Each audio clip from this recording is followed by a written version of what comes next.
ಸೋಮವಾರದಿಂದ ಮೆಟ್ರೋ ಪ್ರಯಾಣ ದರ 5% ಏರಿಕೆ ಆಗುತ್ತಾ ಆಗಲ್ವಾ? ಇದು ಈಗ ಸದ್ಯದ ಪ್ರಶ್ನೆ. ಯಾಕೆ ಅಂದರೆ ಇದೊಂಥರ ಗೊಂದಲದ ಗೂಡಾಗ್ತಾ ಇದೆ. ಸೋಮವಾರದಿಂದ ಜಾರಿಗೆ ಬರುವಂತೆ ಮೆಟ್ರೋ 5% ದರ ಏರಿಕೆ ಮಾಡಿದೆ. ಈ ಹಗಲು ದರೋಡೆ ಬಗ್ಗೆ ಸಾರ್ವಜನಿಕರ ಪರವಾಗಿ ಪಬ್ಲಿಕ್ ಟಿವಿ ದಿನ ಇಡೀ ಕ್ಯಾಂಪೇನನ್ನು ಮಾಡಿತ್ತು. ಇವತ್ತು ಮೆಟ್ರೋ ದರ ಏರಿಕೆ ಕುರಿತು ವ್ಯಾಪಕ ಜನಾಕ್ರೋಶ ವ್ಯಕ್ತವಾಗಿದೆ. ಈ ಬಗ್ಗೆ ಬೆಂಗಳೂರಿನಲ್ಲಿರುವ 3 ಬಿಜೆಪಿ ಸಂಸದರಾದ ಶೋಭಾ ಕರಂದ್ಲಾಜೆ, ತೇಜಸ್ವಿ ಸೂರ್ಯ, ಪಿ.ಸಿ. ಮೋಹನ್ ಏನು ಮಾಡ್ತಾ ಇದ್ದಾರೆ? ರಾಜ್ಯ ಸರ್ಕಾರ ಹಗಲು ದರೋಡೆ ನಿಲ್ಲಿಸಲಿ ಅಂತ ಪಬ್ಲಿಕ್ ಟಿವಿ ಆಗ್ರಹಿಸಿತ್ತು. ಬೆಳಗ್ಗೆಯಿಂದ ರಾಜಕಾರಣಿಗಳು ಕೆಸರೆರಚಾಟ ಮಾಡ್ತಿರುವ ಬಗ್ಗೆ ಜವಾಬ್ದಾರಿ ಇಲ್ವಾ ಅಂತ ಪಬ್ಲಿಕ್ ಟಿವಿ ಜನರ ಪರ ಧ್ವನಿ ಎತ್ತಿತ್ತು. ಸಂಜೆ ಹೊತ್ತಿಗೆ ತೇಜಸ್ವಿ ಸೂರ್ಯ ಮಾತಾಡಿ, ಕೇಂದ್ರ ಸಚಿವ ವಸತಿ ಮತ್ತು ನಗರಾಭಿವೃದ್ಧಿ ಸಚಿವರಾದ ಮನೋಹರ್ ಲಾಲ್ ಖಟ್ಟರ್ ಜೊತೆ ಮಾತನಾಡಿದ್ದೀವಿ. ಮೆಟ್ರೋ ಟಿಕೆಟ್ ದರ ಏರಿಕೆಗೆ ತಾತ್ಕಾಲಿಕ ತಡೆ ನೀಡುವಂತೆ ಅಧಿಕಾರಿಗಳಿಗೆ ಅವರು ಸೂಚನೆ ಕೊಟ್ಟಿದ್ದಾರೆ. ಹೊಸದಾಗಿ ದರ ನಿಗದಿ ಸಮಿತಿ ರಚನೆ ಮಾಡಿ ದರ ಪರಿಷ್ಕರಣೆಗೂ ನಾವು ಕೇಳ್ಕೊಂಡಿದ್ದೀವಿ. ಕೇಂದ್ರ ಸರ್ಕಾರದ ಮೇಲೆ ರಾಜ್ಯ ಸರ್ಕಾರ ಹಾಕಬಾರದು ಅಂತ ತೇಜಸ್ವಿ ಹೇಳಿದರು. ಮತ್ತವರ ಸಂಸದ ಪಿ.ಸಿ. ಮೋಹನ್ ಕೂಡ ಧ್ವನಿಗೂಡಿಸಿದ್ರು. ಆದರೆ ಡಿ.ಸಿ.ಎಂ. ಡಿ.ಕೆ.ಶಿ ಮಾತ್ರ ಬರೀ ಬಾಯಿ ಮಾತಲ್ಲಾಗಲ್ಲ ರೀ, ಮೊದಲು ಸರ್ಕಾರಕ್ಕೆ ಪತ್ರ ಬರೀಲಿ, ಮೀಡಿಯಾ ಮುಂದೆ ಬಂದು ಮಾತನಾಡಿದ್ರೆ ಯಾರು ಕೇಳ್ತಾರೆ ಅಂತ ಅವರು ಹೇಳಿದ್ದಾರೆ. ಕೇಂದ್ರದ ನಗರಾಭಿವೃದ್ಧಿ ಸಚಿವರಾದಂಥ ಮನೋಹರ್ ಲಾಲ್ ಖಟ್ಟರ್ ಅವರ ಜೊತೆಗೆ ನಾನು ಫೋನ್ ಸಂಪರ್ಕದಲ್ಲಿ ಮಾತನಾಡಿದ್ವಿ. ನಾವೆಲ್ಲರೂ ಒತ್ತಾಯ ಮಾಡಾದ ಮೇಲೆ ಮನೋಹರ್ ಖಟ್ಟರ್ ಅವರು ಕೇಂದ್ರದ ನಗರಾಭಿವೃದ್ಧಿ ಸೆಕ್ರೆಟರಿಗೆ ತಿಳಿಸಿದ್ದೀನಿ ಅನ್ನುವಂತ ಮಾತನ್ನು ಹೇಳಿದ್ದಾರೆ. ತಾತ್ಕಾಲಿಕವಾಗಿ ದರ ಪರಿಷ್ಕರಣೆ ಮಾಡುವಂತ ಈ ಪ್ರಸ್ತಾಪಕ್ಕೆ ತಡೆ ಕೊಟ್ಟಿದ್ದಾರೆ. ರಾಜ್ಯ ಸರ್ಕಾರ ಮತ್ತು BMRCL ಜನಕ್ಕೆ ಸುಳ್ಳು ಹೇಳ್ತಾ ಬಂದಿದೆ. ಈ ಫೇರ್ ಫಿಕ್ಸೇಷನ್ ಕಮಿಟಿ ಮಾಡಿ ಅಂತ ಹೇಳಿ 4 ಬಾರಿ ಪತ್ರವನ್ನ ರಾಜ್ಯದ ಸರ್ಕಾರ ಕೇಂದ್ರಕ್ಕೆ ಕಳಿಸಿತು. ಅದರ ಆಧಾರದ ಮೇಲೆ ಫೇರ್ ಫಿಕ್ಸೇಷನ್ ಕಮಿಟಿ ರಚನೆ ಆಯಿತು. ರಾಜ್ಯ ಸರ್ಕಾರ ಹೊಸದಾಗಿ ಫೇರ್ ಫಿಕ್ಸೇಷನ್ ಕಮಿಟಿಯನ್ನ ಮಾಡಬೇಕು ಅನ್ನುವಂತ ಪ್ರಸ್ತಾಪ ಕೇಂದ್ರಕ್ಕೆ ಸಲ್ಲಿಸಿದ್ರೆ ಅದನ್ನು ಕೂಡ ನಾವು ಮಾಡ್ತೀವಿ ಅಂತ ಕೇಂದ್ರದ ಸಚಿವರು ನನಗೆ ತಿಳಿಸಿದ್ದಾರೆ. BMRC ನಾವು ಬೆಂಗಳೂರಿನ ಸಂಸದರು ಅರ್ಬನ್ ಡೆವಲಪ್ಮೆಂಟ್ ಮಿನಿಸ್ಟರ್ ಖಟ್ಟರ್ ಅವ್ರನ್ನ ಮಾತಾಡಿದ್ದಕ್ಕೆ ಅವರು ಈಗಾಗಲೇ ಒಂದು ವರ್ಬಲ್ ಇನ್ಸ್ಟ್ರಕ್ಷನ್ ಅನ್ನು BMRCL ಅವ್ರಿಗೆ ಕೊಟ್ಟಿದ್ದಾರೆ. ಈಗ ಆಲ್ರೆಡಿ ಏನು ಸೋಮವಾರದಿಂದ ಹೊಸ ಒಂದು ಫೇರ್ ಆಗ್ಬೇಕಿತ್ತೋ ಅದನ್ನ ತಾತ್ಕಾಲಿಕವಾಗಿ ನಿಲ್ಲಿಸಿದ್ದಾರೆ. ಇವಾಗ ಈ ರಾಜ್ಯ ಸರ್ಕಾರಕ್ಕೆ BMRCLಗೆ ಏನು ಕೇಂದ್ರ ಸರ್ಕಾರ ಕೊಡ್ತಾ ಇದೆಯೋ ಅದಕ್ಕೆ ಮ್ಯಾಚಿಂಗ್ ಗ್ರಾಂಟ್ ಕೊಟ್ರೆ ಖಂಡಿತವಾಗ್ಲೂ ಕೂಡ ಮುಂಬರುವ ದಿನಗಳಲ್ಲೂ ಕೂಡ ಈ ತರದ ಯಾವುದೇ ಹೊರೆಗಳಿರೋದಿಲ್ಲ. ಬಿಜೆಪಿಯವರು ಅವ್ರು ಖಾಲಿ ಮಾತಾಡೋದು ಬೇಡ. ಅವರು ಫಸ್ಟ್ ಸರ್ಕಾರಕ್ಕೆ, ನನಗೆ ಕೇಂದ್ರ ಸರ್ಕಾರಕ್ಕೆ, ನನಗೆ ಇಬ್ರು ಸೇರಿ ಎಲ್ಲ MP ಗಳು ಕಾಗದ ಬರೀಲಿ. ಯಾರು ಬೇಡ ಅಂತ ಹೇಳ್ತಾ ಇದ್ದಾರೆ, ನಾವು ಬೇಡ ಅಂತ ಹೇಳ್ತಾ ಇದೀವಿ, ಅದು ಬೇರೆ ವಿಚಾರ. ಯಾರು MP ನಾನು ಒಬ್ಬನ ಹೆಸರು ಹೇಳಕ್ ನಾನು ತಯಾರಿಲ್ಲ. ಎಲ್ಲರೂ ಸೇರಿ ಫಸ್ಟ್ ಕಾಗದ ಬರೀಲಿ. ನಿಮ್ದು ಪ್ರತಿಭಟನೆ ಇದೆ, ವಿರೋಧ ಮಾಡಬಾರ್ದು ಅನ್ನೋ ದೃಷ್ಟಿಯಿಂದ ಅವರು ಪ್ರೈಮ್ ಮಿನಿಸ್ಟರ್ಗೂ ಬರೀಲಿ, ಸೆಂಟ್ರಲ್ ಮಿನಿಸ್ಟರ್ಗೂ ಬರೀಲಿ, ಆಮೇಲೆ ಮಾತಾಡೋಣ. ಸುಮ್ಮನೆ ಬರೀ ನಿಮ್ಗೆ ಮೀಡಿಯಾ ಮುಂದೆ ಮಾತಾಡ್ಬಿಟ್ರೆ ಯಾರು ಕೇಳ್ತಾರೆ? ವಿಚಾರ ಇಷ್ಟೇನೆ. ಇವರು ಬೆಂಗಳೂರಿನ 3 ಜನ ಸಂಸದರು ಕೇಂದ್ರ ಸಚಿವ ಮನೋಹರ್ ಲಾಲ್ ಖಟ್ಟರ್ ಜೊತೆ ಮಾತಾಡಿರಬಹುದು, ವಾಸ್ತವಾಂಶಗಳನ್ನ ಅವರಿಗೆ ತಿಳಿಸಿರಬಹುದು, ಅದಕ್ಕೆ ಅವರು ಒಪ್ಕೊಂಡ್ರೂ ಇರಬಹುದು. ಸೋಮವಾರ ಸದ್ಯಕ್ಕೆ ದರ ಏರಿಕೆ ಬೇಡ್ರಪ್ಪ, ತಡೆ ಹಿಡೀರಿ ಅಂತಲೂ ಹೇಳಿರ್ಬೋದು. ಪ್ರಶ್ನೆ ಅದಲ್ಲ, ಅದು ಆದೇಶದ ರೂಪದಲ್ಲಿ BMRCLಗೆ ಬರಬೇಕು. ಈಗ ಇವತ್ತು ಶನಿವಾರ ಆದೇಶದ ರೂಪದಲ್ಲಿ ಅವ್ರಿಗೆ ಬರುತ್ತಾ? ಬೇಡ, ನಾಳೆ ಭಾನುವಾರ ಅವರೇನಾದ್ರು ವರ್ಕ್ ಮಾಡಿ ಕಳಿಸ್ತಾರಾ? ಸೋಮವಾರಕ್ಕೆ ದರ ನಿಗದಿ ತಡೆ ಆಗುತ್ತೆ. ಅದನ್ನು BMRCL ಕೂಡ ಹೇಳಿದೆ, ನಮಗೆ ಆದೇಶ ಬರಬೇಕು. ಎಲ್ಲಿಂದ? ಕೇಂದ್ರ ಸರ್ಕಾರದಿಂದ, ಕೇಂದ್ರ ಅರ್ಬನ್ ಡೆವಲಪ್ಮೆಂಟ್ ಅಂದರೆ ನಗರಾಭಿವೃದ್ಧಿ ಇಲಾಖೆಯಿಂದ ಬರಬೇಕು. ಅವ್ರಿಗೆ ಬಂದರೆ ಅವರು ತಡೆ ಹಿಡಿತಾರೆ. ಇಷ್ಟೇ ಆಗಬೇಕಾಗಿರೋದು. ಇವತ್ತೇನು ನನಗೆ ಮಂತ್ರಿಗಳು ಫೋನ್ ಮಾಡಿದ್ರು, ಫೋನ್ ಮಾಡಿ ಹೇಳಿದ್ದಾರೆ ತಡೆ ಹಿಡೀರಿ ಅಂತಂದ್ಬಿಟ್ಟು. ನಾನು ಕೂಡ BMRCL MDಗೆ ಮಾತನಾಡಿದ್ದೀನಿ. ತೇಜಸ್ವಿ ಸೂರ್ಯ ಹೇಳಿರೋದು, ನಾನು ಕೂಡ ಮಾತಾಡಿದ್ದೀನಿ. ಸೋಮವಾರದಿಂದ ದರ ಏರಿಕೆ ಸದ್ಯಕ್ಕೆ ತಾತ್ಕಾಲಿಕವಾಗಿ, ಅವ್ರು ಹೇಳ್ತಾ ಇರೋದು ತಾತ್ಕಾಲಿಕವಾಗಿ ಏರಿಕೆ ಆಗಲ್ಲ, ಮುಂದೆ ಫೇರ್ ಫಿಕ್ಸೇಷನ್ ಕಮಿಟಿ ಅಂತಾರೆ. ಅಂದರೆ ಈ ದರ ನಿಗದಿ ಮಾಡುವ ಸಮಿತಿ ಇದೆಯಲ್ಲ, ಅದನ್ನು ಏನಾದರೂ ಹೊಸದಾಗಿ ರಚನೆ ಮಾಡಿ ಅಂತ ರಾಜ್ಯ ಸರ್ಕಾರ ಕೇಂದ್ರಕ್ಕೆ ಪತ್ರ ಬರೆದ್ರೆ ಅದನ್ನೂ ಮಾಡಿಕೊಡ್ತೀವಿ. ಅವರು ಬಂದು ಎಲ್ಲವನ್ನ ವಿವರಣೆಯನ್ನು ನೋಡಿ ಮತ್ತೊಮ್ಮೆ ದರ ಏರಿಕೆ ಶಿಫಾರಸ್ಸನ್ನು ಮಾಡಿದ್ರೆ ಆಗ ಮಾಡೋಣ. ಅಲ್ಲಿ ತನಕ ಅಂದರೆ ಬೀಸೋ ದೊಣ್ಣೆಯಿಂದ ತಪ್ಪಿಸ್ಕೊಂಡ್ರೆ 1000 ವರ್ಷ ಆಯಿಸು ಅಂತಾರೆ, ಅಷ್ಟಾಗುತ್ತೆ ಅಂತ. ಈಗ ಜನ ಕೇಳ್ತಿರೋ ಅಷ್ಟೇ, ನಮಗೆ ಬಾಯಿ ಮಾತು ಬೇಕಾಗಿಲ್ಲ, ನಮಗೆ ಆದೇಶದ ರೂಪದಲ್ಲಿ ಬರಬೇಕು. ಗೊತ್ತಿಲ್ಲ ಇಷ್ಟೊತ್ತಿಗೇನಾದರೂ ಮೇಲ್ ಮುಖಾಂತರ ಆದೇಶ ಪ್ರತಿ ಬಂದಿದೆಯೋ ಬಂದಿಲ್ವೋ. ಬಂದ ಮೇಲೆ BMRCL MD ಅಧಿಕೃತವಾಗಿ ಮೀಡಿಯಾಗೆ ಒಂದು ಸ್ಟೇಟ್ಮೆಂಟ್ ಕೊಡ್ತಾರೆ, ನಮಗೆ ಈ ಥರ ಆದೇಶ ಬಂದಿದೆ, ನಾವು ದರ ಏರಿಕೆಯನ್ನು ತಡೆ ಹಿಡಿದಿದ್ದೇವೆ ಅಂತನೋ ಬಂದಿಲ್ಲ ಅಂತನೋ. ಈಗ ಅವರೇನೂ ಮಾತಾಡೋಕ್ಕಾಗಲ್ಲ, ಇದು ನಡೆದಿರೋದೆಲ್ಲ ರಾಜಕಾರಣಿಗಳ ನಡುವೆ. ಹಾಗಾಗಿ ವೆಯ್ಟ್ ಮಾಡೋಣ. ಎರಡನೇದು, DK ಶಿವಕುಮಾರ್ ಹೇಳ್ತಾರೆ ದರ ಏರಿಕೆ ಬೇಡ ಅಂತ ಲೆಟರ್ ಕೊಡಿ ಎಲ್ಲರೂ ಕೂಡ ಅಂತಂದ್ಬಿಟ್ಟು. ಯಾಕೆ ಲೆಟರ್ ಕೊಡಬೇಕು? ನೀವೇ ಹೇಳ್ತೀರಾ ನಾವು ದರ ಏರಿಕೆಯ ವಿರುದ್ಧ ಇದ್ದೀವಿ ಅಂತ. ನೀವು ದರ ಏರಿಕೆಯ ವಿರುದ್ಧ ಇದ್ಮೇಲೆ ಮುಗಿದಾಯ್ತಲ್ಲ. ನೀವು ದರ ಏರಿಕೆ ವಿರುದ್ಧ ಇದ್ದೀರಾ, BJPಯವರು ದರ ಏರಿಕೆ ವಿರುದ್ಧ ಇದ್ದಾರೆ. ಮತ್ತು ಯಾರಿಗೆ ಪತ್ರ ಯಾಕೆ ಬರಿಬೇಕು? ಸ್ಟಾಪ್ ಮಾಡಿ ಅಲ್ಲ. ವಿಚಾರ ಅದಲ್ಲ, ಮುಂದೆ ಬರುತ್ತೆ. ನಾನು ಹೇಳ್ತೀನಿ ನಿಮಗೆ ಏನಾಗಿದೆ, ಯಾರು ಈ ದರ ಏರಿಕೆ ಮಾಡೋರು, ನಿಗದಿ ಮಾಡೋರು ಯಾರು. ನೆಕ್ಸ್ಟ್ ಸ್ಟೋರಿ ನೋಡೋಣ. ನೋಡಿ, ಜೀನಿ ಸ್ಲಿಮ್ ತಗೊಳಕ್ಕೆ ಸ್ಟಾರ್ಟ್ ಮಾಡಿದ್ನು ಅವಾಗ ಮಂತ್ಲಿ ಪೀರಿಯಡ್ಸ್ ಆಗ್ತಾ ಇದ್ದೀನಿ. PCOD ಪ್ರಾಬ್ಲಮ್ ನಾರ್ಮಲ್ ಆಗಿದೆ, ಥೈರಾಯ್ಡ್ ನಾರ್ಮಲ್ ಆಗಿದೆ. ಪೀರಿಯಡ್ಸ್ ಎಲ್ಲ 6 ಮಂತ್ ಆದ್ರೂ ಆಗ್ತಾ ಇದ್ದಿಲ್ಲ, ಇವಾಗ ರೆಗ್ಯುಲರ್ ಪೀರಿಯಡ್ಸ್ ಆಗ್ತಾ ಇದೆ. ಜೀನಿ ಸ್ಲಿಮ್ ನ ಯೂಸ್ ಮಾಡಿ 8 ತಿಂಗಳಲ್ಲಿ 55 kg ಸಣ್ಣ ಆಗಿದ್ದಾರೆ. ಜೀನಿ ಸ್ಲಿಮ್ ತಗೊಳ್ಳಿ, ಬೇಗ ಸಣ್ಣ ಆಗ್ತೀರಾ, ಫ್ಯಾಟ್ ಲಾಸ್ ಆಗ್ತದೆ. ಜೀನಿ ಸ್ಲಿಮ್ ನ ಯೂಸ್ ಮಾಡಿ 100% ಯಾವುದೇ ಸೈಡ್ ಎಫೆಕ್ಟ್ ಇಲ್ದಂಗೆ ಸಣ್ಣ ಆಗ್ತೀರಾ. ಮೆಟ್ರೋ ದರ ಏರಿಕೆ ಸಂಬಂಧ ರಚನೆಯಾಗಿರುವ ನಿರ್ದೇಶಕರ ಮಂಡಳಿಯಲ್ಲಿ, ಅದನ್ನೇ ಫೇರ್ ಫಿಕ್ಸೇಷನ್ ಕಮಿಟಿ ಅಂತಾರೆ. ಈ ನಿರ್ದೇಶಕರ ಮಂಡಳಿಯಲ್ಲಿ ಒಟ್ಟು 14 ಮಂದಿ ಸದಸ್ಯರಲ್ಲಿ ರಾಜ್ಯದವರೇ ಹೆಚ್ಚಿರ್ತಾರೆ. 5 ಮಂದಿ ಮಾತ್ರ ಕೇಂದ್ರ ಸರ್ಕಾರದ ಅಧಿಕಾರಿಗಳಿದ್ದಾರೆ. ಹೀಗಿರುವಾಗ ನಿರ್ದೇಶಕ ಮಂಡಳಿಯಲ್ಲಿರುವ ರಾಜ್ಯದ ಅಧಿಕಾರಿಗಳು ದರ ಏರಿಕೆ ಬಗ್ಗೆ ಯಾಕೆ ಒಪ್ಪಿದ್ರು ಅವರು? ಫೇರ್ ಫಿಕ್ಸೇಷನ್ ಕಮಿಟಿನಲ್ಲಿರೋರು. ನಿರ್ದೇಶಕರ ಮಂಡಳಿ ದರ ಏರಿಕೆ ವರದಿ ಸರ್ಕಾರಕ್ಕೆ ಸಲ್ಲಿಸಿಲ್ವಾ, ಅಥವಾ ಸಲ್ಲಿಸಿದ್ರೂ ಕೇಂದ್ರದ ಕಡೆ ಬೊಟ್ಟು ಮಾಡ್ತಿದೆಯಾ ರಾಜ್ಯ ಸರ್ಕಾರ ಅನ್ನೋ ಪ್ರಶ್ನೆ ಎದ್ದಿದೆ. ಇನ್ನೊಂದು ಕಡೆ ದರ ಏರಿಕೆಯಲ್ಲಿ ನಗರಾಭಿವೃದ್ಧಿ ಇಲಾಖೆ ಒಪ್ಪಿಗೆ ಪಡಿಲೇಬೇಕು. ಆಗಲಾದರೂ ರಾಜ್ಯ ಸರ್ಕಾರ ದರ ಏರಿಕೆಗೆ ವಿರೋಧ ಮಾಡ್ಬೋದಾಗಿತ್ತು. ಆದರೆ ರಾಜ್ಯ ಸರ್ಕಾರ ಯಾಕೆ ಪ್ರಶ್ನೆ ಮಾಡಲಿಲ್ಲ ಅನ್ನೋ ಪ್ರಶ್ನೆ ಎದ್ದಿದೆ. ಮೆಟ್ರೋ ಟಿಕೆಟ್ ದರ ಏರಿಕೆ ವಿಚಾರದಲ್ಲಿ ಪೊಲಿಟಿಕಲ್ ಫೈಟ್ ಮುಂದುವರೆದಿದೆ. ಹಾಗಾದರೆ ಮೆಟ್ರೋ ದರ ಏರಿಕೆಗೆ ಹೊಣೆ ಯಾರು? ರಾಜ್ಯ ಸರ್ಕಾರನ, ಕೇಂದ್ರನ? ನೋಡೋಣ. ನಮ್ಮ ಮೆಟ್ರೋ ದರ ಏರಿಕೆಗೆ ಹೊಣೆ ಯಾರು ಅಂತ ಒಂದು ಪ್ರಶ್ನೆ. ಅದಕ್ಕೆ ಒಂದಷ್ಟು ಪಾಯಿಂಟ್ಸ್ ಬರ್ತಾ ಇದೆ, ನೋಡ್ಬೋಣ. ಮೆಟ್ರೋ ಮಹಾಸುಲಿಗೆಗೆ ಹೊಣೆಗಾರರು ಯಾರು? ರಾಜ್ಯದ ಜನ, ಬೆಂಗಳೂರಿನ ಜನ ತಿಳ್ಕೊಳ್ಳಿ ಯಾರು ಅಂತಂದ್ಬಿಟ್ಟು. ಕೇಂದ್ರ ಸರ್ಕಾರನ, ರಾಜ್ಯ ಸರ್ಕಾರನ? ಇಷ್ಟೇ ಪ್ರಶ್ನೆ ಇರ್ತಕ್ಕಂಥದ್ದು. ನಾನಾಗಲೇ ಹೇಳಿದೆ, ದರ ನಿಗದಿ ಸಮಿತಿಯಲ್ಲಿ ರಾಜ್ಯದ ಪ್ರತಿನಿಧಿಗಳೇ ಇದ್ದಾರೆ ಜಾಸ್ತಿ. 14ರಲ್ಲಿ 9 ಜನ ರಾಜ್ಯದವರೇ ಇದ್ದಾರೆ. ಯಾಕೆ ಒಪ್ಪಿದ್ರಿ ನೀವು ರಾಜ್ಯದವರು? ಮಂಡಳಿಯಲ್ಲಿ ವಿರೋಧ ವ್ಯಕ್ತಪಡಿಸಿದರೆ ದಾಖಲೆ ಬಿಡುಗಡೆ ಮಾಡಿ.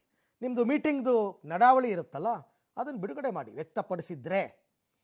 ಬೆಂಗಳೂರಿನಲ್ಲಿ ಅಂದರೆ ಇಡೀ ದೇಶದಲ್ಲಿ ನಮ್ಮ ಮೆಟ್ರೋ ದರ ಏರಿಕೆ, ಈಗ ಮೆಟ್ರೋ ಎಲ್ಲ ಕಡೆ ಇದೆ. ಬಾಂಬೆನಲ್ಲಿದೆ, ಡೆಲ್ಲಿನಲ್ಲಿದೆ, ಕೋಲ್ಕತ್ತಾದಲ್ಲಿದೆ, ಹೈದರಾಬಾದ್ನಲ್ಲಿದೆ, ಚೆನ್ನೈನಲ್ಲಿದೆ, ಆಯಿತಾ? ಅಲ್ಲೆಲ್ಲೂ ಆಗಿಲ್ಲ. ಬೆಂಗಳೂರಿನಲ್ಲೇ ಯಾಕೆ? ಕೇಂದ್ರ ಸರ್ಕಾರ ಮಾಡೋದಾದರೆ ಎಲ್ಲ ಕಡೆನೂ ಮಾಡಬೇಕಲ್ಲ. ಅಲ್ಲೆಲ್ಲ ವರ್ಷ ರೇಟೇ ಜಾಸ್ತಿ ಆಗ್ತಿಲ್ಲ, ನಮ್ಮ ಮೆಟ್ರೋನೇ ಜಾಸ್ತಿ ಆಗ್ತಿರೋದು. ಯಾರ ಪಾತ್ರ? ರಾಜ್ಯ ಸರ್ಕಾರ. ಬೆಂಗಳೂರಿನ 3 ಸಂಸದರಿಗೆ ಹೊಣೆಗಾರಿಕೆ ಇಲ್ವಾ? ಈಗೆಲ್ಲ ಪ್ರಶ್ನೆ ಮಾಡಿದ ಮೇಲೆ ಏನೋ ಒಂದಷ್ಟು ಮಾತಾಡಿದ್ದಾರೆ, ಆಯಿತಾ? ಕೇಂದ್ರವೇ ಹೊಣೆ ಅನ್ನೋದಾದರೆ ರಾಜ್ಯ ಸರ್ಕಾರದ ಜವಾಬ್ದಾರಿ ಏನು? 20 ರೂಪಾಯಿ ಅವ್ರು ಕೊಡ್ತಾರೆ, 80 ರೂಪಾಯಿ ರಾಜ್ಯ ಸರ್ಕಾರ ಕೊಟ್ಟರೆ ರಾಜ್ಯ ಸರ್ಕಾರದ ಜವಾಬ್ದಾರಿ ಏನು? ದರ ವಿರೋಧಿಸಿ ಕೇಂದ್ರವನ್ನು ನೀವು ಪ್ರಶ್ನೆ ಮಾಡ್ಬೋದಾಗಿತ್ತು. ರಾಜ್ಯ ಸರ್ಕಾರದಿಂದ ಏನಾದ್ರು ಪತ್ರ ಹೋಗಿದೆಯಾ ಕೇಂದ್ರಕ್ಕೆ ದರ ಇಳಿಕೆ ಮಾಡಿ ಅಂತ? ಇಲ್ಲ. ಯಾಕೆಂದರೆ ಇವರು ಪಾತ್ರ ಇದೆ, ಹೇಳ್ತೀನಿ. ಕೇಂದ್ರ ರಾಜ್ಯ ಕಿತ್ತಾಟದ ಮಧ್ಯೆ ಪ್ರಯಾಣಿಕರಿಗೆ ಬರೆಯೇ. ನೋಡಿ, ನಮ್ಮ ರಾಜ್ಯದ ಹಣಕಾಸು ಇಲಾಖೆ ಮತ್ತು ನಗರಾಭಿವೃದ್ಧಿ ಇಲಾಖೆ ಇದರ ಅಂಡರ್ನಲ್ಲಿ BMRCL ಬರುತ್ತೆ. BMRCLಗೆ ಒಂದು ಪತ್ರ ಹೋಗುತ್ತೆ ಹಣಕಾಸು ಮತ್ತು ನಗರಾಭಿವೃದ್ಧಿ ಇಲಾಖೆಯಿಂದ. ಏನಂತ? ಕೂಡಲೇ ಮೆಟ್ರೋ ದರವನ್ನು ಏರಿಸಿ ಅಂತ ಒಂದು ಲೆಟ್ರ್ ಹೋಗುತ್ತೆ. ಅದನ್ನು ಈ ಫೇರ್ ಫಿಕ್ಸೇಷನ್ ಕಮಿಟಿ ಅವ್ರಿಗೆ ಲೆಟ್ರ್ ಹೋಗುತ್ತೆ. ಅದನ್ನು ಅವ್ರ ಲೆಟ್ರನ್ನ BMRCLಗೆ ಶಿಫಾರಸು ಮಾಡಿ ಬರೀತಾರಲ್ಲ, 5% ದರ ಏರಿಕೆ ಮಾಡಿ ಅಂತಂದ್ಬಿಟ್ಟು, ಅದರಲ್ಲೂ ಉಲ್ಲೇಖ ಮಾಡಿದ್ದಾರೆ. ನಮಗೆ ರಾಜ್ಯ ಹಣಕಾಸು ಮತ್ತು ನಗರಾಭಿವೃದ್ಧಿ ಇಲಾಖೆಯಿಂದ ಬಂದ ಆದೇಶದ ಅನುಸಾರ 5% ಜಾಸ್ತಿ ಮಾಡಿ. ಗೊತ್ತಾಯ್ತಲ್ಲ, ಕ್ಲಿಯರ್ ಕಟ್ಟಾಗಿ. ಕೇಂದ್ರದ ಯಾವ ಪಾತ್ರನೂ ಇಲ್ಲ, ಇದು ರಾಜ್ಯ ಸರ್ಕಾರದ ಪಾತ್ರ. ಅದಕ್ಕೆ ನಾನು ಹೇಳಿದ್ದು, DK ಶಿವಕುಮಾರ್ ಅವರು ಪತ್ರ ಬರೀರಿ. ಪತ್ರ ಯಾಕೆ ಬರಿಬೇಕು, ಯಾರಿಗೆ ಬರಿಬೇಕು? ಆಯಿತು, ಪತ್ರ ಬರೆದ್ರು ಎಲ್ಲ ಸಂಸದರು ಸೇರಿಕೊಂಡು ಅಂತಾನೆ ಇಟ್ಕೊಳ್ಳಿ. ತೀರ್ಮಾನ ತಗೊಳ್ಳೋರು ಯಾರು? ನಿಮಗೆ ಪತ್ರ ಬರೀರಿ ಅಂದರೆ ನೀವು ತಗೋತೀರಾ? ನೀವು ತಗೋತೀನಿ ಅಂತಂದರೆ ನಿಮ್ಮ ಅಂಡರ್ನಲ್ಲೇ ಇದೆ, ಅದು ನೀವೇ ಮಾಡಬೇಕು. ಎಷ್ಟು ನಾಟಕ ಆಡ್ಬಿಟ್ರು. ಆಮೇಲೆ BMRCL ಅವ್ರದ್ದು ತಪ್ಪಿದೆ. ಮೊದಲನೇ ದಿನ ದರ ಏರಿಕೆ ಮಾಡಿದಾಗ MD ಮಾತನಾಡ್ತಾ ಏನಂದ್ರೆ ಗೊತ್ತಾ, ನಮಗೆ ದರ ಏರಿಕೆ ಮಾಡೋದಕ್ಕೆ ನಾವು ರಾಜ್ಯ ಸರ್ಕಾರದ ಪರ್ಮಿಷನ್ ಏನು ತಗೋಬೇಕಾಗಿಲ್ಲ ಅಂತಾರೆ. ಇವರು ಶಿಫಾರಸು ಮಾಡಿದ್ದಾರೆ, ರಾಜ್ಯ ಸರ್ಕಾರದವರು ಮಾಡಬೇಡಿ ಎಂದಿದ್ದ, ನಮಗೆ ಅದು ಪರ್ಮಿಷನ್ನೇ ಬೇಕಾಗಿಲ್ಲ ಅಂತಾರೆ. ಎಲ್ಲರೂ ಕಳ್ಳರು, ಆಮೇಲೆ ಯಾರು ಜವಾಬ್ದಾರಿ ಹೊತ್ಕೋತಾ ಇಲ್ಲ. ಅಷ್ಟೇ ವಿಚಾರ. ಯಾರ್ಯಾರು ಏನು ಮಾತಾಡಿದ್ದಾರೆ ನೋಡೋಣ. ಕೇಂದ್ರ ಸರ್ಕಾರನೇ ನಿಗದಿ ಮಾಡೋದು ಬೆಲೆನ. ಕೇಂದ್ರ ಸರ್ಕಾರದಲ್ಲಿ ಒಂದು ಕಮಿಟಿ ಇದೆ, appointed by government of India, ಅವ್ರು ಮಾಡೋದು ಇದು. ಬೆಳಗ್ಗೆ ನಾನು ತೇಜಸ್ವಿ ಸೂರ್ಯ ಅವ್ರು ಮಾತಾಡಿದ್ದೀರಿ ಸೆಂಟ್ರಲ್ ಮಿನಿಸ್ಟರ್ ಹತ್ರ. ಅವರು ಔಟ್ಸೈಡ್ ಇದ್ದಾರೆ, ಸೊ ನಾವು ಸ್ಟೇ ಮಾಡಿ ಅಂತ ಕೇಳಿದಿರಿ. ಈಗ ಮಾಡಿರೋ ಹೈಕನ್ನ ಸ್ಟೇ ಮಾಡಿ ಅಂತ ಕೇಳಿದಿರಿ. ಅವರು ನಾಳೆ ಬರ್ತಾ ಇದ್ದಾರಂತೆ. ನಾಳೆ ಬಂದ ಮೇಲೆ ಒಂದು ಮೀಟಿಂಗ್ ಮಾಡಿ ಆಮೇಲೆ ಡಿಸಿಷನ್ನ ಹೇಳ್ತಾರೆ. ರಾಜ್ಯ ಸರ್ಕಾರ ನಾವು ಸತ್ಯನೇ ಹೇಳ್ತೀವಿ ಅಂತಾರೆ. ಕೇಂದ್ರ ಸರ್ಕಾರದ್ದು ಕೇವಲ 20% ಈ ಒಂದು ಯೋಜನೆಗೆ ಹಣ ಕೊಡೋದು, ಇನ್ನು ಉಳಿದಿದ್ದು ರಾಜ್ಯ ಸರ್ಕಾರದ್ದೇ ಮೇಜರ್ ಅಂತಕ್ಕಂಥದ್ದು ಹೇಳ್ತಾರೆ. ಈಗ ಅವ್ರ ಮೇಲೆ ದೋಷ ಏನು ಹೊರಡಿಸ್ತಾ ಇದ್ದಾರೆ, ಕೇಂದ್ರ ಸರ್ಕಾರ ಹೇಳಿದ್ದಾರೆ. ಈಗ ಆಗಿದ್ರೆ ಬೇರೆ ರಾಜ್ಯಗಳಲ್ಲಿ ಯಾತಕ್ಕೆ ಮೆಟ್ರೋ ಪ್ರಾಜೆಕ್ಟ್ ನ ದರ ಏರಿಕೆ ಮಾಡ್ತಾ ಇಲ್ಲ? ನಮ್ಮದು ಹೆಚ್ಚಿನ ಪಾಲಿದೆ ಬಂಡವಾಳ ಅಂತಕ್ಕಂಥ ಹೇಳೋರು. ಅಧಿಕಾರ ಇವ್ರಿಗಿದೆಯೋ ಅವ್ರಿಗಿದೆಯೋ? ಮುಖ್ಯಮಂತ್ರಿಗಳ ಹಲವಾರು ತಪ್ಪು ನಿರ್ಣಯಗಳು ಜನವಿರೋಧಿ ನೀತಿನ ಕೇಂದ್ರ ಸರ್ಕಾರದ ಮೇಲೆ ಆಗ್ತಕ್ಕಂಥ ಚಾಳಿ ಇವರಿಗೆ. ಇದರ ಬಗ್ಗೆ ಜನ ಎಚ್ಚೆತ್ಕೋಬೇಕು ಅನ್ನೋದು ಹೇಳ್ತೀವಿ. ಅಲ್ರಿ, ಮೆಟ್ರೋ ಯೋಜನೆ ಕಾರ್ಯರೂಪ ತಂದವನು ನಾನೇ. ಇವತ್ತು 6 ಲಕ್ಷಕ್ಕೂ ಮೇಲ್ಪಟ್ಟು ಜನ ಓಡಾಡ್ತಾ ಇದ್ದಾರೆ. ನಾವು ಭಾರತ ಸರ್ಕಾರ ಜನಸಂದಣಿಯನ್ನು ಒತ್ತಡವನ್ನ ಕಡಿಮೆ ಮಾಡೋದಕ್ಕೆ ನೆರವು ನೀಡ್ತದೆ. ಅಲ್ಲಿರೋ ಅಧಿಕಾರಿಗಳು ನಮ್ಮವರಲ್ಲ, ಇವರೆಲ್ಲರೂ ಕೂಡ ರಾಜ್ಯ ಸರ್ಕಾರದ ವ್ಯಾಪ್ತಿಯಲ್ಲಿ ನಮ್ಮ ಸರ್ಕಾರ ಇದ್ದಾಗ ಅದೇನೆ ಮುಂದೆ ಬರ್ತಾರೆ. ಈಗಾಗಲೇ ನಮ್ಮ ಮೆಟ್ರೋದಲ್ಲೇ ಅತಿ ಹೆಚ್ಚು ದರ ಇರತಕ್ಕಂಥದ್ದು ನಾನು ಹೇಳಿದೆ. ಕ್ವಿಕ್ಕಾಗಿ ನೋಡ್ಬೋಣ ಎಲ್ಲೆಲ್ಲಿ ಯಾವ್ಯಾವ ಊರಲ್ಲಿ ಎಷ್ಟೆಷ್ಟಿದೆ ಅಂತ ಅಂದ್ಬಿಟ್ಟು. ನಮ್ಮ ದೇಶದಲ್ಲೇ ನಮ್ಮ ಮೆಟ್ರೋ ಅತ್ಯಂತ ದುಬಾರಿ. ಬೆಂಗಳೂರು ಮೆಟ್ರೋ ನೋಡಿ, ಬೆಂಗಳೂರು ಮೆಟ್ರೋ ಲೆಕ್ಕ ತಗೊಳ್ಳೋದಾದರೆ ಗರಿಷ್ಠ 90 ರೂಪಾಯಿ ಇದೆ. ಗರಿಷ್ಠ 90 ರೂಪಾಯಿ. ಇವ್ರು ಪ್ರೊವೈಡ್ ಮಾಡ್ತಿರೋ ಸರ್ವಿಸು 45ರಿಂದ 50 ಕಿಲೋಮೀಟ್ರ್ ಮಾತ್ರ. ದೆಹಲಿ ಮೆಟ್ರೋಗೆ ಬನ್ನಿ, ಅಲ್ಲಿ ಗರಿಷ್ಠ 64 ರೂಪಾಯಿ. ಅವ್ರು 70 ಕಿಲೋಮೀಟ್ರ್ ತನಕ ರನ್ ಮಾಡ್ತಾರೆ. 70 ಕಿಲೋಮೀಟ್ರ್ ರನ್ ಮಾಡಿದ್ರು 64 ರೂಪಾಯಿ. ಚೆನ್ನೈ ಮೆಟ್ರೋಗೆ ಬನ್ನಿ, ಗರಿಷ್ಠ 64 ರೂಪಾಯಿ. ಅಲ್ಲೂ ಕೂಡ ಅವ್ರು 54 ಕಿಲೋಮೀಟ್ರ್ ಸರ್ವಿಸ್ ಕೊಡ್ತಾ ಇದ್ದಾರೆ. ಹೈದರಾಬಾದ್ ಮೆಟ್ರೋ ಗರಿಷ್ಠ 60 ರೂಪಾಯಿ, ಅವ್ರು 71 ಕಿಲೋಮೀಟ್ರ್ ಸರ್ವಿಸ್ ಕೊಡ್ತಾ ಇದ್ದಾರೆ. ಮುಂಬೈ ಮೆಟ್ರೋ ಗರಿಷ್ಠ 80 ರೂಪಾಯಿ ಇದೆ, 42 ಕಿಲೋಮೀಟ್ರ್ ಸರ್ವಿಸ್ ಕೊಡ್ತಾ ಇದ್ದಾರೆ. ಅದರ ಅರ್ಥ ಏನು? ವೆರಿ ಸಿಂಪಲ್, ಬೆಂಗಳೂರು ಮೆಟ್ರೋನೇ ಇಡೀ ಇಂಡಿಯಾದಲ್ಲಿ ಅತ್ಯಂತ ದುಬಾರಿ. ಇಲ್ಲಿ ಕಾಲಕ್ಕೆ ಜಾಸ್ತಿ ಆಗ್ತಾ ಇದೆ. ಆಮೇಲೆ ಈ ಬೇರೆ ಕಡೆಯಲ್ಲೆಲ್ಲ ಈ ಥರ ವರ್ಷಕ್ಕೊಂದು ಸರ್ತಿ ಜಾಸ್ತಿ ಮಾಡ್ತಿಲ್ಲ. ಮಾಡಿದ್ದಿದ್ರೆ ಅದು ಕೇಂದ್ರದ ಅದಕ್ಕೆ ಸಿದ್ದರಾಮಯ್ಯನವ್ರು ಹೇಳಿದ ಸುಳ್ಳು. ಕೇಂದ್ರ ಅಲ್ಲ ದರ ನಿಗದಿ ಮಾಡೋದು, ರಾಜ್ಯ ಸರ್ಕಾರ. ಅದನ್ನು ಹೇಳಬೇಕಾಗಿತ್ತು, ಹೇಳಲಿಲ್ಲ. ಆಯಿತು, ಇವರ ರಾಜಕೀಯದ ಕಚ್ಚಾಟ ಎಲ್ಲ ಬಿಟ್ಬಿಡೋಣ. ರಾಜಕೀಯದವರು ಅವ್ರು ಏನೇನೋ ಅವ್ರ ಮೇಲೆ ಇವ್ರ ಮೇಲೆ ಆರೋಪ ಮಾಡ್ತಾರೆ. ಜನ ಏನಂತಾರೆ? ಜನ ಚೀತು ಅಂತ ಉಗಿತಾ ಇದ್ದಾರೆ. ಅಲ್ಲ, ನಿಮ್ಮ ರಾಜಕೀಯದ ವಿಚಾರಕ್ಕೆ ನಮ್ಮ ಹೊಟ್ಟೆ ಮೇಲೆ ಬರೆ ಆಗ್ತಿರಲ್ಲ, ಅದಕ್ಕೆ ಬಾಯ್ಕಾಟ್ ಮೆಟ್ರೋ ಅಭಿಯಾನ ಮಾಡ್ತಾ ಇದ್ದಾರೆ ಕೆಲವರು ಮೆಟ್ರೋ ಬಳಸದೇ ಇರೋದಕ್ಕೆ ತೀರ್ಮಾನ ತಗೊಂಡೇ ಬಿಟ್ಟಿದ್ದಾರೆ. ಸೊ ಹಾಗಾಗಿ ಅವ್ರು ಏನು ಮಾತನಾಡ್ತಾರೆ ಪಬ್ಲಿಕ್ಸು ನೋಡೋಣ. ಇದು ಅನ್ಯಾಯ ಅಂತ ಹೇಳ್ತೀನಿ. ಯಾಕೆಂದರೆ ಈಗಲೇ ಜಾಸ್ತಿ ಇದೆ, ಇನ್ನು ಮುಂದೆ ಜಾಸ್ತಿ ಮಾಡಿದ್ರೆ ಜನಗಳು ಹೆಂಗೆ ಪ್ರಯಾಣ ಮಾಡೋದು? ಇದು ಭಾರಿ ಮೋಸ. ಬಸ್ಸಲ್ಲಿ ಹೋದ್ರೆ ಟ್ರಾಫಿಕಲ್ಲಿ ಸಿಕ್ಕಾಕೋತೀವಿ. ಅದರಿಂದ ಎಷ್ಟೇ ಖರ್ಚಾಗಲಿ ಮೆಟ್ರೋದಲ್ಲಿ ಬರಲೇಬೇಕಾಗ್ತದೆ ಅರ್ಜೆಂಟ್ ಕೆಲಸಗಳಿಗೋಸ್ಕರ. ಈ ರೀತಿ ಸರ್ಕಾರ ಜನಗಳಿಗೆ ಮೋಸ ಮಾಡೋದು ವರ್ಷ ಇನ್ನೂ 1 ವರ್ಷ ಆಗಿಲ್ಲ, ಇನ್ನೂ ಹೆಚ್ಚಿಸಿ ಈ ಥರ ಮೋಸ ಮಾಡ್ತಾ ಇದ್ದಾರೆ. ಸರಿನಾ? ಈ ಬರೋ ಹೋಗೋರಿಗೆಲ್ಲ ಭಾಳ ತೊಂದರೆ ಆಗುತ್ತಲ್ಲ ಸರ್. ಯಾತಕ್ಕೋಸ್ಕರ ಮಾಡ್ತಾವ್ರಂತ ಏನು ಪಬ್ಲಿಸಿಟಿ ಇಲ್ಲದೆ ಮಾಡ್ತಾ ಇದ್ದಾರೆ. ಇವ್ರದೇ ತಪ್ಪು ಸರ್, ಸ್ಟೇಟ್ ಅವ್ರದೇ ತಪ್ಪಿದ್ದು. ಸ್ಟೇಟ್ ಅವ್ರದೇ ಭಾಳ ತೊಂದರೆ ಆಗ್ತಾ ಇರೋದು. ಸೆಂಟ್ರಲ್ ಜನ ಜಾಸ್ತಿ ಏನಿಲ್ಲ, ಸಾಮಾನ್ಯ ಜನಕ್ಕೆ ತೊಂದರೆ. ಈ ಆಫೀಸರ್ಸ್ಗೆ ಸರಿಯಾಗಿ ಹೋಗ್ಬೇಕು ಬರ್ಬೇಕಂದ್ರೂ ಪ್ರಾಬ್ಲಮ್ ಆಗುತ್ತೆ ಸರ್. ಇದು ಮೊನ್ನೆ 6 ಮಂತ್ಸ್ ಬ್ಯಾಕ್ ಏನೋ ರೈಸ್ ಮಾಡಿದ್ದಾರೆ, ಇವಾಗ ಮತ್ತೆ ರೈಸ್ ಮಾಡ್ತಾ ಇದ್ದಾರೆ. ಜನಕ್ಕೆ ಸುಲಿಗೆ ಮಾಡ್ತಾರೆ ಅಷ್ಟೇ. ಇದು ಅವರು ಹಾಗೆ ಇದ್ದಾರೆ, ಇವರು ಹಾಗೆ ಇದ್ದಾರೆ. ಇವರಲ್ಲಿ ಯಾರು ಏನೋ ಸರಿ ಅಂತ ಹೇಳಲಿಕ್ಕೆ ಬರಲ್ಲ. ಮೊನ್ನೆ ಮಾಡಿದೀರಾ, ಮಾಡಬಾರ್ದು, ಪಬ್ಲಿಕ್ ತೊಂದರೆ ಕೊಡ್ತೀರಾ ಅಂತ ಹೇಳ್ಬೇಕು ಅವರು. ಈಗ ಸೊ ಇದಿಷ್ಟು ಮೆಟ್ರೋಗೆ ಸಂಬಂಧಪಟ್ಟ ವಿಚಾರ. ಆದರೆ ಇನ್ನು ಕಾಂಗ್ರೆಸ್ನಲ್ಲಿ ಪವರ್ ಶೇರಿಂಗ್ ಕಚ್ಚಾಟದ ಕಾವು ಮತ್ತೆ ಜೋರಾಗ್ತಾ ಇದೆ. ನಿನ್ನೆ ಯತೀಂದ್ರ ಕೊಟ್ಟ ಒಂದು ಸ್ಟೇಟ್ಮೆಂಟಿಂದ ತಣ್ಣಗಾಗಿತ್ತೆಲ್ಲ. ನಿನ್ನೆ ಮೈಸೂರಿನಲ್ಲಿ ಸಿಎಂ ಸಿದ್ದರಾಮಯ್ಯನವರ ಪುತ್ರ ಯತೀಂದ್ರ, ನಮ್ಮ ಅಪ್ಪ ಅವರೇ 5 ವರ್ಷಕ್ಕೂ ಸಿಎಂ ಅಂದಿದ್ರು. ಯತೀಂದ್ರ ಹೇಳಿಕೆ ಕಾಂಗ್ರೆಸ್ ಪಾಳ್ಯದಲ್ಲಿ ಸಿಕ್ಕಾಪಟ್ಟೆ ಸಂಚಲನ ಸೃಷ್ಟಿಸಿದೆ.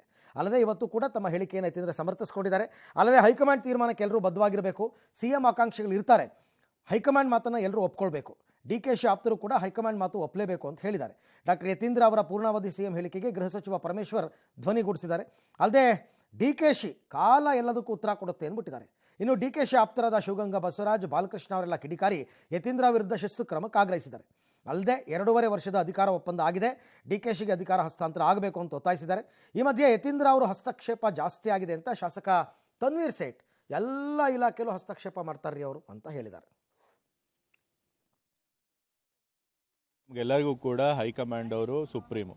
ಯಾವುದೇ ಪಾರ್ಟಿಗಾಗಲಿ ಹೈಕಮಾಂಡ್ ಸುಪ್ರೀಂ. ಹೈಕಮಾಂಡ್ ಅವರು ಏನು ಹೇಳ್ತಾರೆ ಅದಕ್ಕೆ ನಾವೆಲ್ಲರೂ ಬದ್ಧರಾಗಿರ್ತೀವಿ. ಸಿದ್ದರಾಮಯ್ಯ ಬದ್ಧರಾಗಿರಬೇಕು, ಶಿವಕುಮಾರ್ ಅವರು ಬದ್ಧರಾಗಿರಬೇಕು. ಬಟ್ ಹೈಕಮಾಂಡ್ ಅವರು ಈಗ ಏನು ಬಂದು CM ಬದಲಾವಣೆ ಆಗ್ತಾರೆ ಅಂತ ಯಾರಿಗೂ ಕೂಡ ಏನೂ ಹೇಳಿಲ್ಲ. ಸೊ ಹಾಗೆ ಹೇಳಿಲ್ಲದೆ ಇದ್ಮೇಲೆ CM ಬದಲಾಗ್ತಾರೆ ಅಂತ ನಂಬೋದಕ್ಕೆ ಏನು ಕಾರಣ ಇದೆ? ಹೈಕಮಾಂಡ್ ಹೇಳಿಲ್ಲ ಅಂತ ಹೇಳಿದ್ರೆ 5 ವರ್ಷ ಕಂಟಿನ್ಯೂ ಆಗ್ತಾರೆ ಅಂತ ಹೇಳಿದ್ರು. CM ಆಗಬೇಕು ಅಂತ ಆಕಾಂಕ್ಷಿಗಳು ಎಲ್ಲ ಪಕ್ಷದಲ್ಲೂ ಇರ್ತಾರೆ, ಬಟ್ ಹೈಕಮಾಂಡ್ ತೀರ್ಮಾನ ನೋಡಿ, ನಮ್ಮಲ್ಲಿ ಯಾವ ಗೊಂದಲನೂ ಇಲ್ಲ. ಆತರ ಏನಾದ್ರೂ ಗೊಂದಲ ಇದ್ರೆ CLP ಮೀಟಿಂಗ್ ಅಲ್ಲಿ ಪ್ರಶ್ನೆ ಮಾಡಲ್ವಾ?